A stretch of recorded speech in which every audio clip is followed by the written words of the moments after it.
Salut la team, donc c'est parti pour une nouvelle vidéo et on démarre avec Sacerati qui d'après certaines informations serait sur la liste des participants pour les California Pro, donc liste qui commence sérieusement à s'agrandir avec des athlètes de qualité. Donc si SAS participe vraiment à cette compétition, il sera déjà à sa quatrième compétition de la saison, ce qui n'est pas rien, mais SAS veut absolument décrocher sa qualification pour Monsieur Olympia 2025, donc nous verrons si son nom apparaît sur la liste officielle qui ne devrait pas tarder justement à être partagée. Ici Nick Walker qui a été pas mal sollicité après sa victoire lors du New York Pro en commençant par cette petite interview qui a été réalisée par une chaîne étrangère qui est également dédiée au body. Comme 80 km de mauvaise route.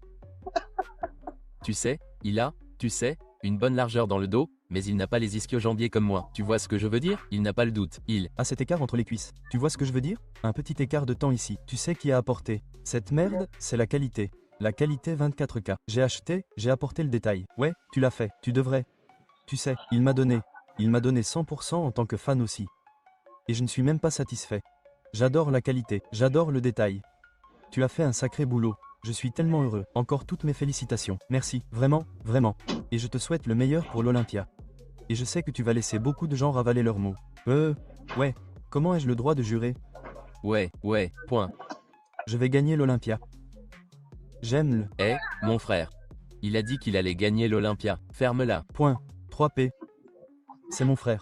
Que Dieu te bénisse, mon pote. Donc pour ceux qui ne l'avaient pas compris, Nick Walker parle de Derek Lunsford, donc il lance un pic à Derek même, si dans un sens il n'a pas tort car Nick est en meilleure condition justement que Derek avec également de meilleures cuisses plus larges, plus épaisses de face mais également de dos et c'était assez voyant sur scène, surtout sur le double biceps de dos qui a vraiment impressionné toute la communauté du body que l'on aime ou non le physique de Nick Walker car sur cette pose il est tout simplement le meilleur actuellement grâce à la partie inférieure de son physique, ischio-adducteur fessier car le dos de Derek est tout simplement monstrueux. Ici quelques photos de Nick Walker, donc le champion de la catégorie Open à ce New York Pro en compagnie de Terence Ruffin, le vainqueur de la catégorie classique physique. Donc bien évidemment un monde les sépare en termes de volume en sachant que Terence n'est pas justement connu pour son volume musculaire mais plus pour sa ligne, son équilibre. Donc tout l'inverse de Nick Walker qui fait littéralement 2 fois Terence Ruffin de profil et c'est assez impressionnant. De face c'est la même chose même si c'est un peu moins choquant notamment au niveau justement des cuisses. Niveau ligne et équilibre, pas de débat, Terence est de loin, principalement justement à cause de la taille et l'abdomen de Nick. On continue avec une info concernant Regan Grimes qui a officiellement annoncé qu'il participerait au California Pro qui aura lieu la semaine prochaine, mais également au Toronto Pro. Donc, Regan aura une semaine pour essayer d'améliorer la condition de sa chaîne antérieure, mais également d'essayer d'afficher un physique plus rempli et plus rond, car ce sont les principales choses qui ont manqué à Regan lors du New York Pro. Et je rappelle qu'à la base, Regan ne devait pas participer à cette compétition par rapport à un physique qui n'était pas prêt, mais au final, je l'ai trouvé plutôt bon, surtout sur les poses de dos. Donc, comme je l'ai dit, Regan a encore quelques jours pour améliorer son physique, mais il lui sera assez dur de battre Michael Krizo, qui d'après certaines rumeurs pourra également participer au Cali Pro, mais là, rien n'est officiel. We just, we're going to do California next weekend, and I think you'll just qualify. continue Is that your to. goal or no? Yeah. I'll do California. I'm going to do Toronto. Fucking shows. Yeah, but I've had some time off, so it's okay. Ici, quelques photos de comparaison qui ont été partagées, que j'ai trouvé justement intéressantes de vous partager. Donc, on voit Regan Grimes lors de sa dernière apparition sur scène, mais qui pour moi n'était pas la meilleure justement de la saison. Et sauf erreur, c'était en 2023. Et le physique de droite est celui du New York Pro. Donc, son physique est plus volumineux, plus rond, avec une condition aussi bonne alors qu'il n'était pas prêt. Donc, ce qui saute principalement aux yeux, c'est la différence de volume, principalement au niveau de ses cuisses, qui affiche plus de largeur et d'épaisseur avec peut-être une meilleure condition, mais l'éclairage n'était pas du tout le même, il était même assez catastrophique, surtout pour une compétition comme Monsieur Olympia. Donc ses cuisses ont progressé, mais également ses bras. Regan est également plus large, plus épais, mais il n'a pas justement épaissi sa taille, ce qui accentue justement son X-Frame. Regan affiche une très belle ligne, il a également progressé en termes de posing, on voit clairement la différence sur ce biceps cage, et ce n'est pas uniquement une question de volume, mais plutôt de position. Concernant Michael Krizo, s'il participe vraiment à cette compétition, il s'entre encore une fois dans une condition vraiment très poussée, avec plus de volume que Regan, mais également plus rond, mais malheureusement son posing sera très certainement toujours aussi catastrophique, mais ça ne l'a pas empêché de terminer 3e ce week-end au New York Pro, mais pour la suite, ça pourrait peut-être lui causer du tort, surtout si le coude à coude avec un de ses adversaires qui saurait justement mieux se mettre en valeur. Donc, Pour finir, Chris O'Regan va au cours de la saison se qualifier pour Monsieur Olympia, ça ne fait aucun doute, surtout justement avec des physiques de cette qualité. On passe à Linda Murray, pour ceux qui ne la connaissent pas, elle est juste 8 fois Miss Olympia. Donc pourquoi parler de cette athlète qui maintenant est à la retraite? Eh bien parce qu'elle a réagi à l'annonce d'Arnold Schwarzenegger qui a décidé, comme vous le savez, d'augmenter les cash prizes pour toutes les catégories et non uniquement pour les catégories masculines, mais il est vrai que le cash prize destiné aux catégories féminines est assez dérisoire si on les compare aux autres catégories. Et le principal argument qui est utilisé, c'est l'engouement de ces catégories féminines qui n'est pas aussi élevé, comme vous le savez, que certaines catégories masculines, mais qui ont également eu une augmentation pour certaines qui n'est pas énorme, mais cela reste plus conséquent. Mais c'est très simple à comprendre. Plus la catégorie rapporte, plus le cash prize, justement, pourra être élevé. You guys know what I'm thinking. Ladies, you know what I'm thinking. Okay. So this message is in regards to the announcement that Arnold Schwarzenegger just made about 26, that he will increase the prize money for the open men bodybuilders at the Arnold to $750,000 for first place. Well, I love numbers too, and I want to share this information.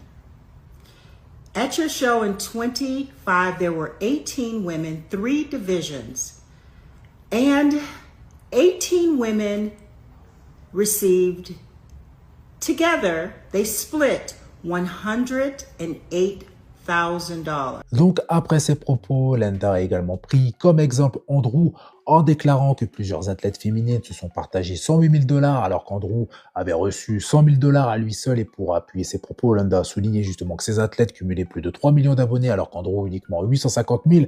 Et Andrew a également partagé certaines photos, dont celle-ci qui montre qu'après déduction des taxes, son cash prize n'était pas aussi élevé. Donc, je n'ose imaginer justement celle des athlètes féminines. Men's bodybuilding, men's divisions sell more tickets and therefore should be compensated accordingly than women's divisions. And if you are in doubt about that, you can just do a little experiment and have a Olympia weekend with the divisions that you just mentioned, or Arnold weekend with the divisions that you just mentioned, and see how,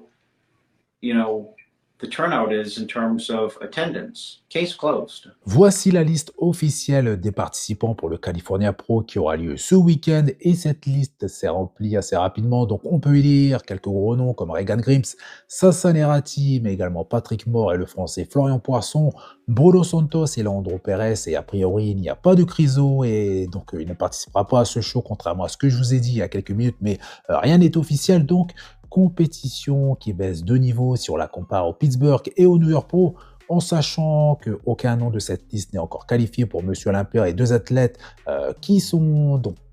sont considérés comme favoris pour remporter cette compétition et qui pourraient se qualifier pour Monsieur Olympia. Donc il s'agit de Sacerati et de Regan Grimes, mais personne ne parle de Florian Poisson. Donc oui, Florian a besoin justement de faire ses preuves dans cette catégorie car il est entre guillemets nouveau. Regan et Sas, eux, n'ont rien à prouver. Il ne faut pas oublier justement l'athlète brésilien qui est également assez impressionnant. On enchaîne avec un autre Français, donc il s'agit de Stéphane Matala qui avec cette vidéo a annoncé le début de sa préparation pour sa première future compétition dans la catégorie Open. Donc sur ces images, Stéphane a réussi à rester assez propre malgré un poids de corps qui est assez conséquent à plus de 125 kg, notamment grâce à son préparateur.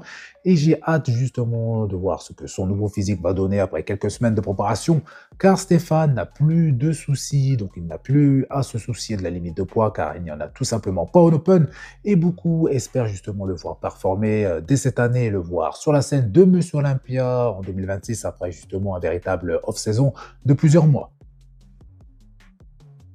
On passe à Larry Wheels qui s'est fait, comme vous le savez, fortement critiquer après avoir décroché sa carte pro. Et si vous ne savez pas de quoi je parle, n'hésitez pas à aller regarder mes dernières vidéos. Donc, je vous mets à l'écran la réponse par rapport à tout ça. Et il se dit justement prêt à travailler très dur pour essayer d'améliorer son physique, notamment ses cuisses. Et je trouve justement sa déclaration assez étonnante au vu des propos que Larry justement avait annoncés, mais qui datent de quelques mois par rapport à sa santé. Dans tous les cas, il va démarrer une longue période de off-saison pour être le meilleur possible sans prétention de devenir justement l'un des meilleurs athlètes de la catégorie classique physique ou même le futur Monsieur Olympia, mais il veut tout simplement s'entraîner de façon plus intelligente pour se construire un physique plus équilibré et plus complet afin de performer sur scène, notamment face à Sam Sulek, car ces deux athlètes vont très certainement vouloir participer à des compétitions très suivies comme l'Arnold Classic et comme l'a annoncé justement Urs Kaczynski.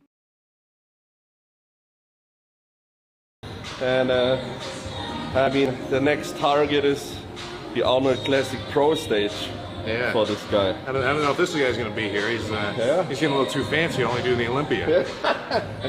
Et pour finir, petite vidéo de Keon qui répond aux rumeurs par rapport à son switch de catégorie, mais également à la Note Classic 2026. Clear this up, you guys. A lot of people have been mentioning about me doing the open division, and I see a lot of videos and stuff going around social media. I'm not doing the open. I'm staying in the 212. 212 is my only focus. I know a lot of you guys are very excited to see me going on stage with the big boys and get those big cash prizes. And trust me, I really, really want to get on the stage and do the same thing, but patience is key. You know what? Ever since Arnold posted 750K, I've been getting, my phone's been blowing up like crazy. And no, guys, I am not doing the Arnold Classic. We're not thinking too far ahead. We're just worrying about the Olympia. Donc voilà, c'est tout pour cette petite vidéo. Donc comme d'habitude, je compte sur vous pour faire péter les pouces bleus, ça fait plaisir. Vous pensez également à vous abonner pour ne pas rater mes prochaines vidéos. Je vous dis à bientôt. Salut! See no benefits of him entering the Pittsburgh. You stupid motherfucker. Obviously, there was a benefit to him doing it, but he couldn't do it. No. You started argument with him not being injured. No, I don't think he'd have been. I will say it again. I don't think he'd have been higher than fifth. That's my own personal opinion. I might have been completely wrong. He might have made it to stage and got third. So I didn't ask you anything else, or because he didn't place more higher than fifth. Or my question was, you expert and a bodybuilder and passionate about this one that wants to encourage the guys. You told this guy, stay home. Don't you have a hopes? No, You're not at this level. You can make it. No, I didn't, Neil. That's your interpretation, and you know it. That's because you don't want to say. So who else went on there and said, yeah, my question to you was just this. Okay, shut the fuck up and listen. Okay. Shut the fuck up and listen.